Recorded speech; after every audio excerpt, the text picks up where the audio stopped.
Wild weather kicks off near Memphis, Tennessee. A huge fire started by a lightning strike last night. Take a look for yourself. Yeah, the bolt ruptured an 8-inch gas main, causing a huge explosion. No one was hurt. That's certainly the good news. But several streets around the area were closed until crews could cut that gas off. At last check, electricity was restored to the homes, but roughly 300 customers were still without gas. You are watching the moment a powerful magnitude 7.3 earthquake struck. This is just off the coast of the South Pacific island of Vanuatu.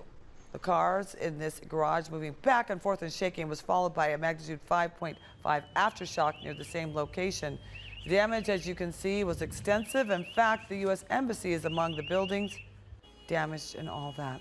And heavy snow coming down in the Sierra Mountains. Just really bad driving conditions on Interstate 80, where officials are requiring all vehicles to have chains on their tires.